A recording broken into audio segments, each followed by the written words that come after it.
Monday morning, and thanks for listening to my musing today, which is about dirty diapers. No, I'm just kidding. It's my first week back to do a musing in a while, and for several weeks I've been mostly tending to my new daughter, and thanks for the well wishes and all those sorts of things. But I'm also thinking and excited about a new class that'll be offered at Woods starting in just a couple of weeks. And that makes me think about what it means when we say we live in a free country. Maybe you've asked a teacher in the past or a coworker or something if you want to go get lunch or if you can leave a few minutes early, something like that, and they say, well, it's a free country.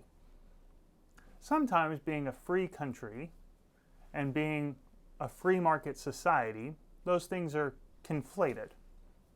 The class, What Money Can't Buy, based on the book by the same professor who did our justice class or wrote the book for the justice class a year ago, Michael Sandel, he also has a book called What Money Can't Buy. And he draws some observations from times when we say we are a free country and we live in a free market society. Are there things in a free country that should not be up for sale in a free market society? How do we understand those sorts of things when the history of the United States has both of these things arising more or less at the same time? Here's the test case that I'd like to use. It's one from the book. In a slave state, it'd be the case that we are not our own. We can be forced to work. The ideas, the ingenuity, our strength, our time, these things are controlled by someone else. In a slave state, it'd be owned by the slave master.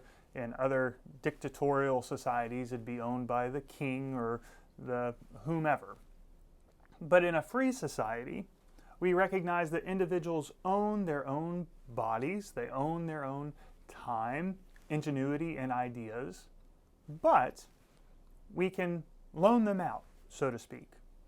We can sell our time and our abilities to employers, and that's what creates businesses, jobs, and a free society. Historically, people who would go to work at Bell Labs, the research arm of Ma Bell or AT&T, they would start and all of their ideas while on the clock were bought but for $1 on their first day of work. So any patents they might come up with, they belong to Bell Labs. Not to them because they've loaned themselves to the company for that time to make normal paychecks and vacation time and those sorts of things. So our ideas, our time, our body, our labor, we can sell those things. But are there limits to what we say is ours, but we sell them?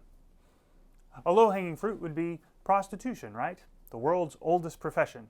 It's my body, you would like it, I'll sell it to you for a certain price to be negotiated at some point in the process. I don't really know how that works, having not done that myself. But what about other things that we claim that are ours, but that work against a free society if we seek to sell them? Maybe you remember from your macroeconomics class in high school or college, something like that, that there's a supply line on it that we can graph, there's a demand line on a graph, and where these two things intersect, we find the perfect price point where supply and demand meet. Let's apply that economic principle to something like voting. There's a certain supply of the number of voters in any given election. There's a certain demand for those votes, mainly by the candidates. They need at least one more vote than the other person to win the election. And then there's this whole pool of people who don't actually vote, but they have the option to vote. They have the ability to vote. They're holding on to votes that are not released out into the marketplace. If we're a free society and I have a vote, but I don't really want to vote, I don't care about the issues that much, and it's a free society, what's to stop you from approaching me and saying, you would like to buy my vote? The vote's mine, it belongs to me, why can't I monetize it? Why couldn't I sell that to you? Isn't that the double coincidence that people talk about in their macroeconomic classes?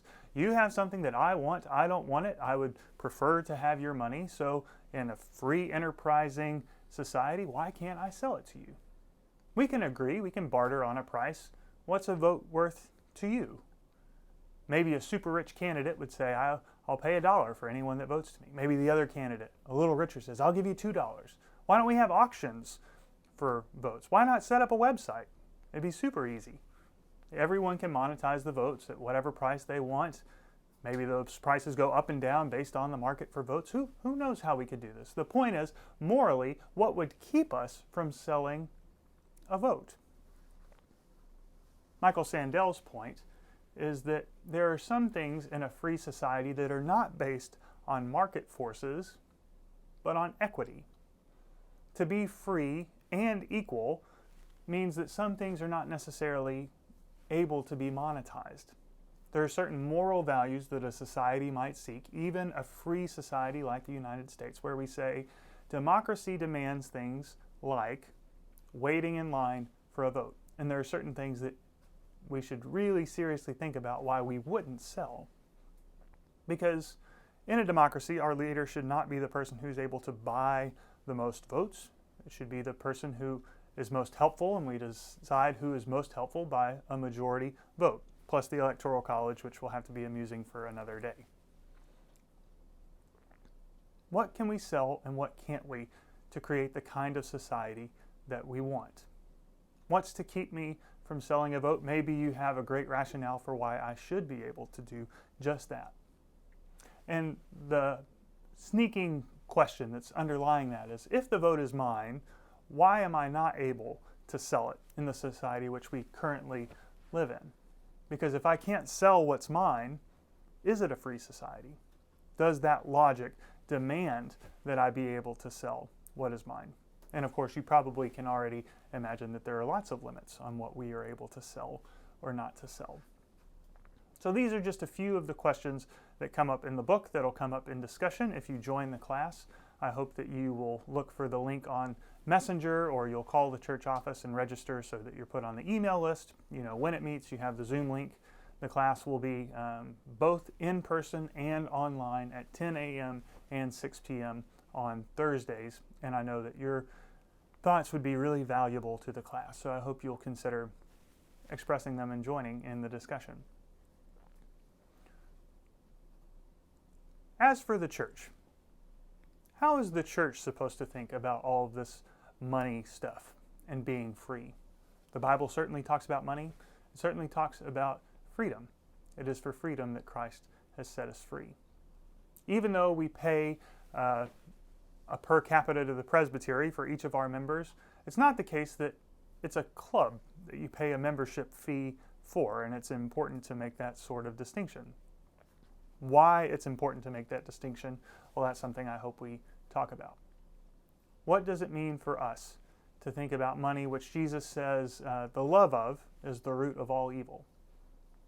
That's a part of the class that Michael Sandel doesn't quite answer for us.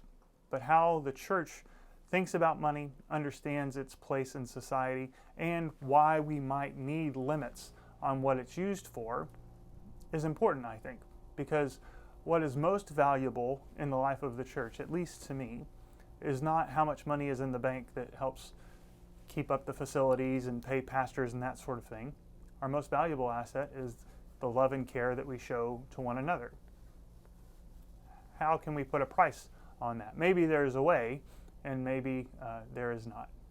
Finding values that are not quantitative but qualitative. That's something that I think needs to be spoken aloud in the church, so that we understand that we can serve one another, we can offer ourselves, our time, and our services, not just for a paycheck or for compensation, but as a gift for the love and the care that we seek to show to one another because of the love and grace we've received for free by God through Jesus Christ. These are some of the things I've been musing about this week, and I hope you will too. I hope you look for the link on the Messenger so that you can join that discussion. It'll be 5 weeks running, I believe, from Thursday, October 12th, if that's a Thursday, through the Thursday just before Thanksgiving. You can pop in or out. The book is What Money Can't Buy by Michael Sandel. I encourage you to read the introduction in the first chapter for the first class, but that's not absolutely necessary. Even if you don't read, join the class, join the discussion, because I value, at no particular price, what you might have to say. Thanks for listening to my musing this week. It's good to be back. I'll see you next Monday.